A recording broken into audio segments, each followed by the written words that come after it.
Hello friends, this is Joe from Joe K Models.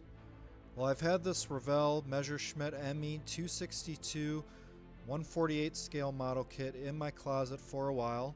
This is one that I've been wanting to build for a bit, and it's one that I also remember as a kid. So while this is an older kit and it definitely had its fair share of challenges to say the least, it is also one that allowed me to practice some different techniques, try a couple new things, and overall I'm really happy with the way that this one turned out. So with that being said, let's have a look.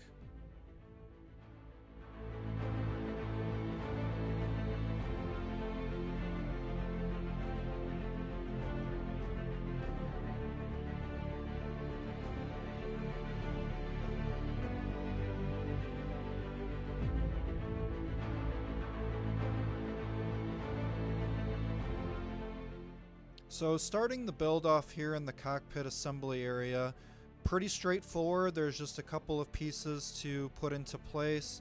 Did some minor cleanup as you can see, but using my Tamiya thin glue I was able to get through all of this with relative ease.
And here I'm just adding some various color into the cockpit itself, some yellows, some reds, leather brown for the seat, just to give it a little bit more realism for anybody that happens to peer inside the canopy.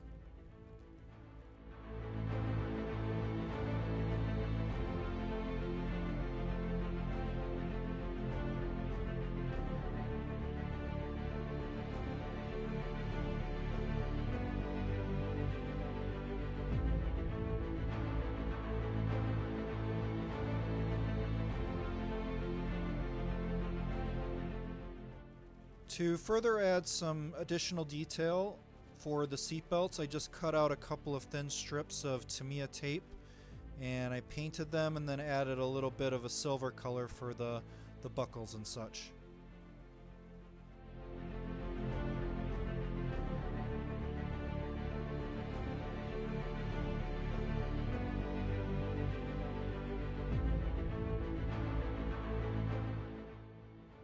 Now, I'm going to be doing this a lot in the video, but anytime that I show you the Revive It floor gloss, basically what I'm doing is I'm just adding a protective layer over the work that I've done. This allows me to do things like panel line washes, or right here for instance I'm doing a dry brush to further enhance the detail. But all that gloss coat really does is it just protects the work underneath, and it allows me to add additional layers to the build without disrupting the work beneath it. Now, I don't think they actually sell this product anymore, so I'm on the lookout for something to take its place in future builds, but I find that this has worked really well for me in the past.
as I started to work on the main fuselage assembly, you'll notice that these panel lines are indeed raised.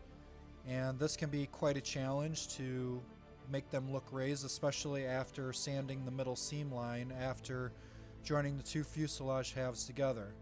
As I researched, I saw that the Germans also made these aircraft smooth. I believe they filled in the panel lines to make them more aerodynamic, so I was more than happy to go ahead and sand this airplane and the main fuselage.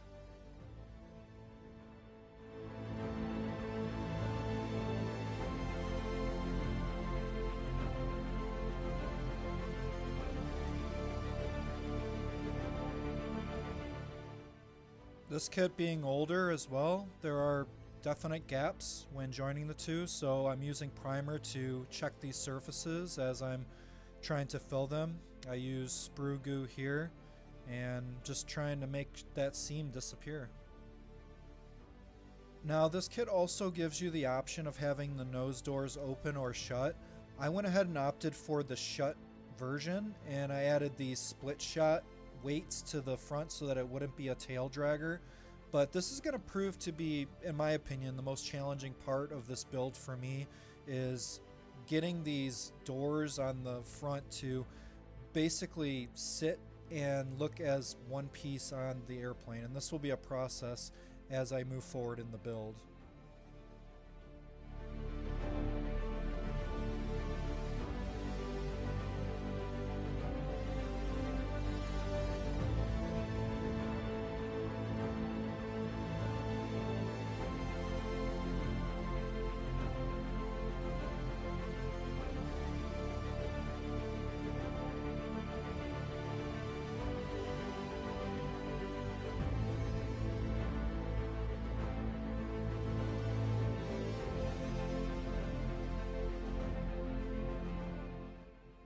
So to try and start working on these gaps in the nose, I use Milliput.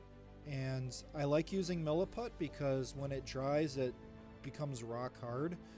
And I find that it's really easy to work with as you can sculpt it and, you know, use your finger to smooth it out. So this is the beginning parts of me trying to rectify this area of the airplane.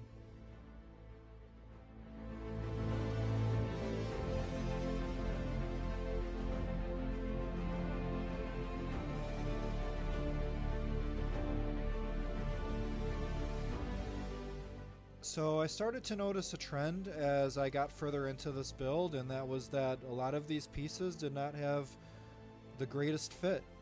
And that's okay, because I was able to try a lot of different things to make things look the best that I could make them, using Milliput, using Mr. Surfacer, using sprue goo.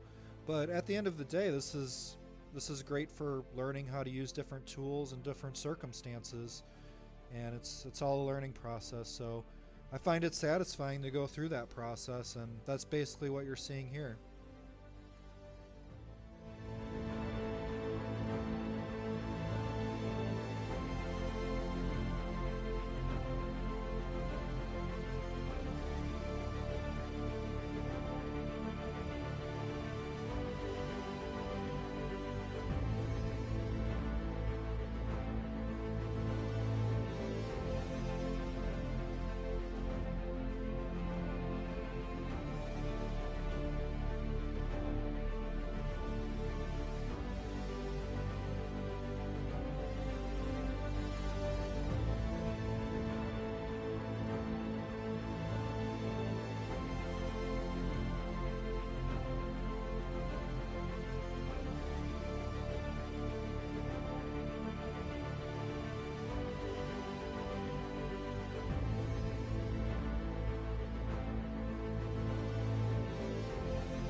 Once I was satisfied with the fuselage surface, I went ahead and glued in the cockpit itself, and then the wings would come next, and you will see that there are more gaps to fill after that.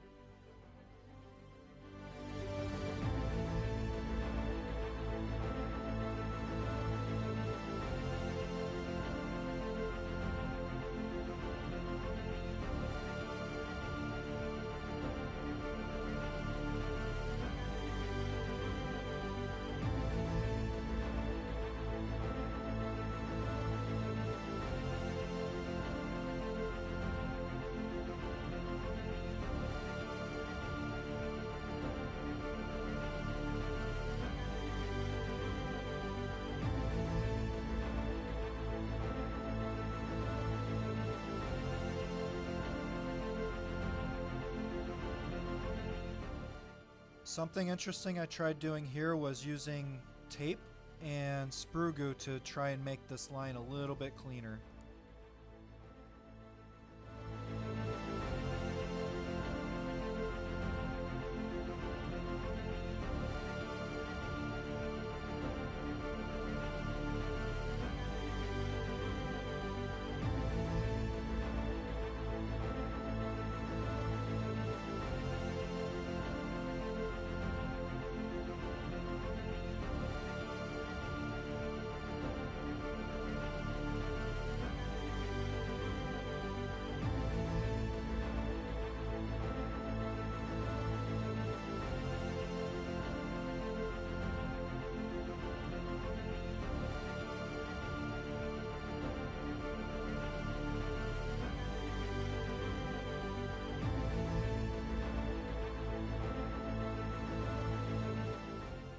So now I'm adding Mr. Surfacer across the whole airplane to unify everything. And it's interesting too because as I've looked at different pictures or videos of the airplane, some of them kind of look like they have a little bit of a moldiness to them, if that makes any sense. So I'm applying that to the model.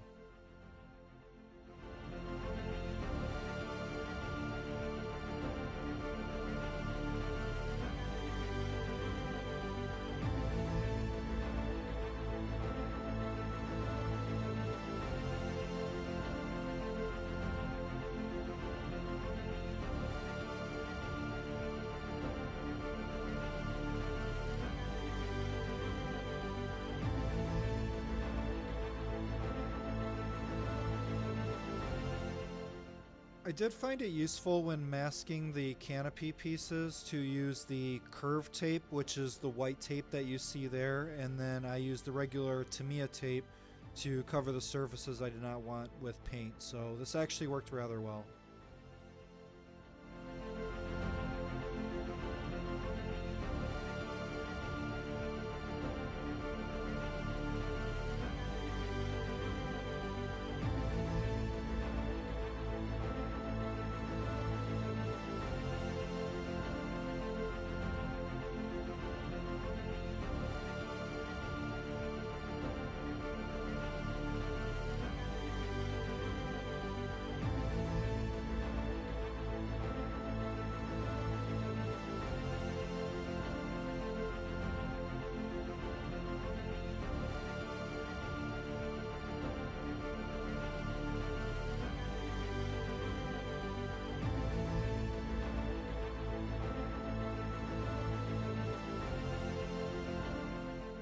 This part was a little confusing, but I added a little Tamiya glue and then put the canopy on as a dry run, and the glue was malleable enough to where I could put it in position, and then I just locked it in with some super glue after that.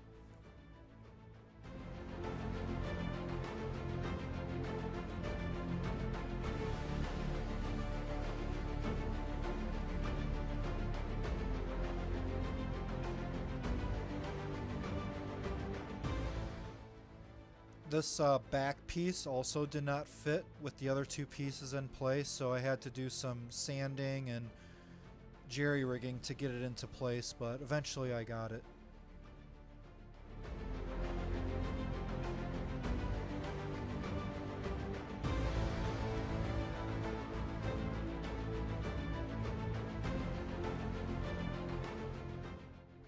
Now there were also some gaps with the different canopy pieces, so I just used this Tester's clear glue. I noticed that you can actually use it to make clear pieces, so I used that to fill in the gaps. And then after that I did my German gray around everything so that the inner piece would be the appropriate color, and then on to masking for the painting.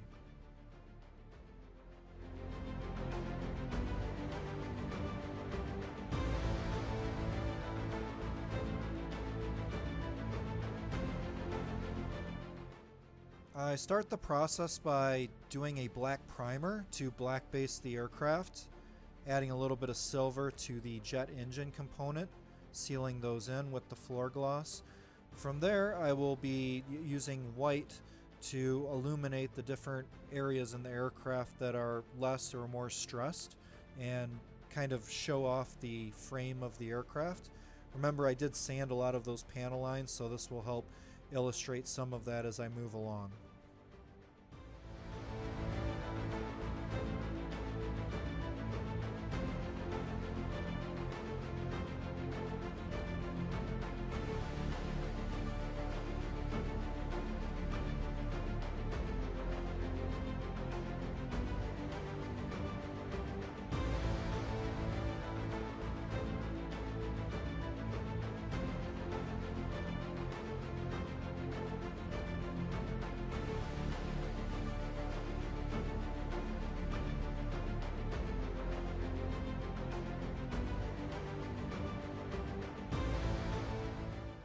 So I decided to go with the Vallejo model airline here just because they already had the colors I needed pre-mixed and airbrush ready. I usually do Tamiya paints, and I pretty much just thin those with either the Tamiya thinner or I use just straight isopropyl alcohol, and that's worked really great for me. So with these, maybe I can save somebody the trouble of learning the hard way.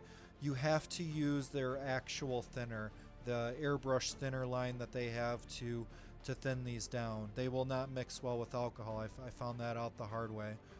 I just put them straight into the airbrush and they worked fine enough, but I would have preferred to thin them a little bit more. So just a heads up. I do feel like they are really good quality paints because as I unmasked things and as I looked at the paint itself, they seem to be pretty good quality. So next time I use these, I will definitely use the airbrush thinner and see how it goes. But overall, I'm still really happy with the results that I got.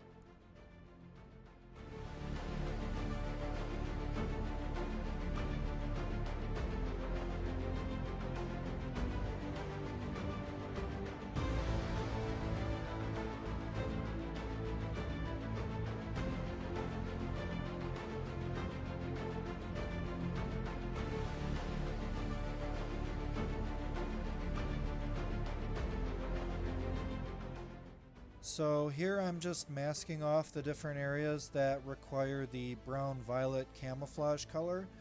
I believe the Luftwaffe did this at the end of the war so that it would blend in better when they were sitting on the ground, because a lot of them were shot on the ground as opposed to the gray colors that they used earlier in the war. Either way, definitely a very interesting color scheme.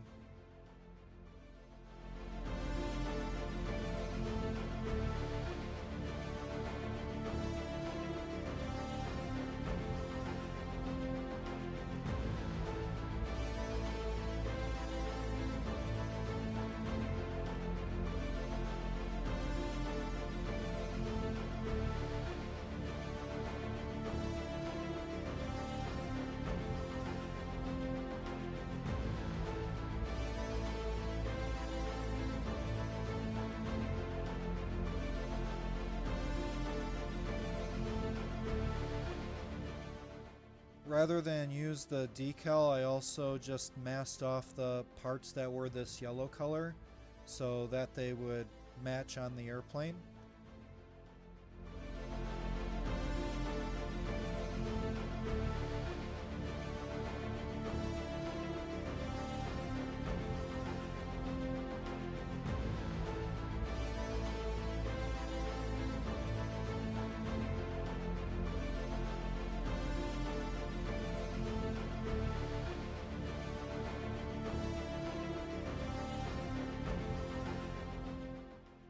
Overall, these Revell decals performed very well, which is usually how it goes with Revell decals.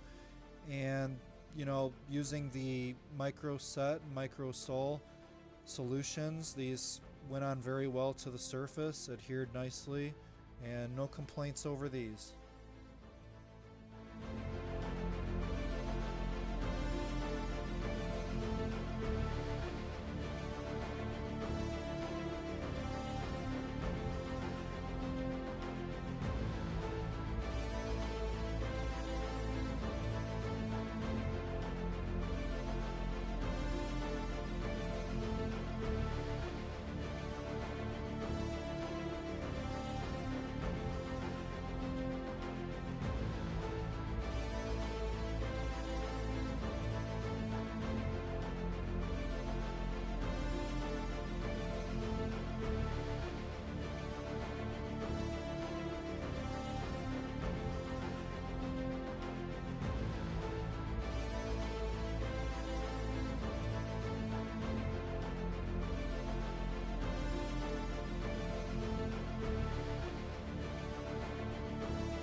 Okay, and the way that I do these wheels is I glue them together using the Tamiya thin glue, and then my knife to kind of smooth out the edge, and then I sand the middle part.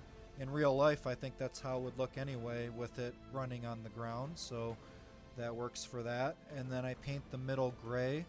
The trick that I like to do for the black is I just use the panel line thinner to get the edges flowing, and then when I come in with the black to paint the rest of the tire, it's much easier. I don't have to worry about, you know, getting into that gray too much.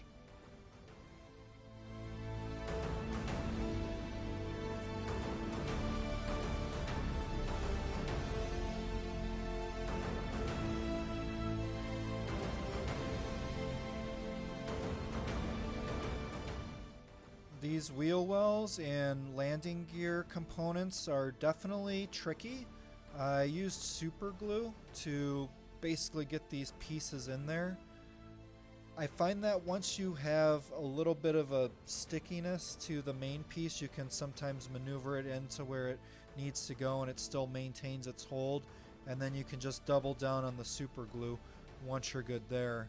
And same thing with these other pieces, I just put them into place. I use the super glue to make sure that everything is where it should be. I like using super glue versus the Tamiya just because I feel like it really holds things together and things are really solid down there, and you know, I don't have to worry about pieces falling off.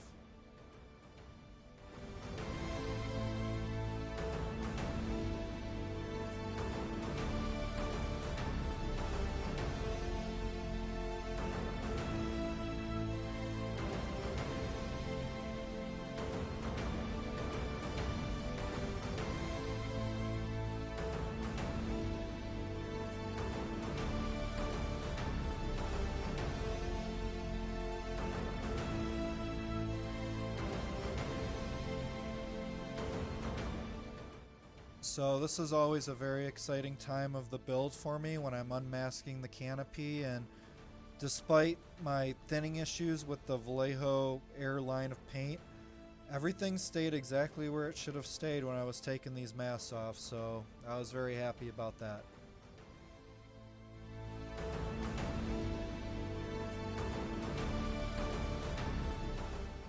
So using a little super glue, some Instaset, and Easy Line, I will complete this build. Hopefully the 10-year-old version of me thinks I did a decent job on this kit that he attempted many moons ago. And I hope that you all enjoyed watching this latest build that I've completed. If you like this content, please consider subscribing, and I certainly appreciate your support. Thank you so much.